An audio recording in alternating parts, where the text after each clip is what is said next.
คั่วมีแบบลาวเส้นบ่ติดกันวิธีนี้ค่อยใช้มาตลอดคั่วยามใดเส้นงามๆผู้ใดได้ที่มักกินคนที่ยังเฮ็ดบ่เป็นมาเฮ็ดนํกันเด้อก่อนอื่นเบิดก็เอาน้ำตาลลงไป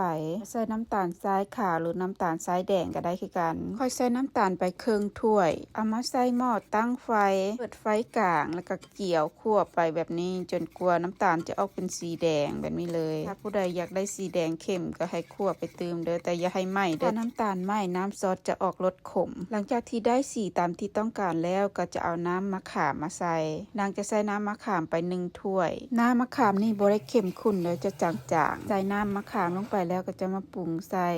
คานอ2บวงศาน้ำปลาประมาณ4บวงแป้งนัวใส่1บวงศาใส่เกลือ1บวงศาใส่ซีอิ๊วดำไป1บวงเพิ่มสีสันหลังจากที่ใส่เครื่องทุกอย่างแล้วเราก็จะต้มค้นไปจนน้ำตาลละลายหลังจากที่น้ำตาลละลายแล้วจะปรุงหม้อออกจากเตาเลยแล้วก็จะมาเกี่ยมเครื่องเพื่อจะเอาไปคั่วอันนี้จะเป็นถั่วงอกที่น้องไผ่เราเฮ็ดมา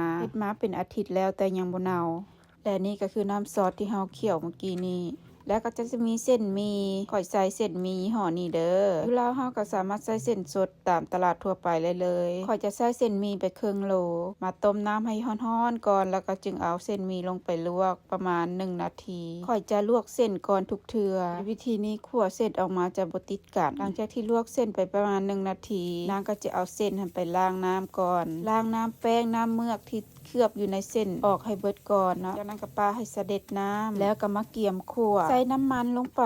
แล้วเอากระเทียมทุบหั่นลงมาคั่วไปจนกระเทียมหอมใส่ไฟกลางในการคั่วหลังจากที่กระเทียมหอมดีแล้วนางก็จะเอาเส้นที่ล้างทำความสะอาดเรียบร้อยหั่นลงมาใส่หลังจากนั้นก็เอาน้ำซอสที่เฮาเคี่ยวเมื่อกี้นี้ลงมาใส่เลยใส่น้ำซอสลงไปแล้วก็จะคนให้เส้นกับน้ำซอสให้เข้ากันใส่2มือเด้อทุกคนใส่จอง2จองหรือว่าใส่ไม้ถูเวลาเคี่ยวเวลาคนจะง่ายขึ้น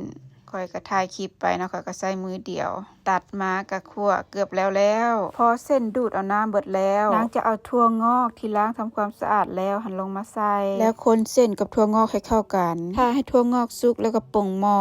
เอามาเทลงถาดแบบนี้ผู้ใดมีถาดตัวใดก็ใส่ตัวนั้นเด้อปะให้เส้นเย็นลงก่อนพอเส้นเย็นโตลงให้เส้นแบบอุ่นๆจักหน่อยแล้วก็มาสางเส้นออกจากกันแต่ว่าตอนค่อยเฮ็ดมันยังเส้นยังร้อนอยู่ได้ทุกคนสางไปจนเส้นแตกออกจากกันแล้วก็จะมาใส่เครื่องต่างๆนั่นก็คือใส่กุ้งลงไปผู้ใดมีกุ้งก็ใส่กุ้งเด้อผู้ใดที่มีชิ้นสัตว์ตัวใดก็สามารถใส่ได้แล้วก็ค่อยกระคั่วไข่ลงมาใส่น้ำตัดเป็นตอนน้อยๆแบบนี้แล้วก็มาโรยใส่แล้วก็ซาวเส้นกับไข่ซาวไปให้เส้นกับไข่ให้เข้ากันเส้นหมี่ของเฮาก็จะแตกออกจากกันแบบนี้เป็นเส้นไผ่เส้นลาวแบบนี้เลยหลังจากที่เฮาซาวเครื่องต่างๆเข้ากันดีแล้วนางก็จะมาโรยหน้าด้วยผักหอมซอยอันนี้จะเป็นหอมบัวซอยแล้วก็ซาวผักหอมให้เข้ากันอีกเทื่อนึงแล้วก็เป็นอันแล้วเด้อคั่วหมี่ของข่อยก็แซ่บอยู่ว่าทุกคนผู้ใดอยากลองเลยเด้อแซ่บหลายแซ่บคักคั่วหมี่นี่ก็จะกินกับตำบักหุ่งนะแต่ว่ามื้อนี้ข่อยบ่มีหมักหุ่งข่อยมีหมักถั่วข่อยก็จะมาตำหมักถั่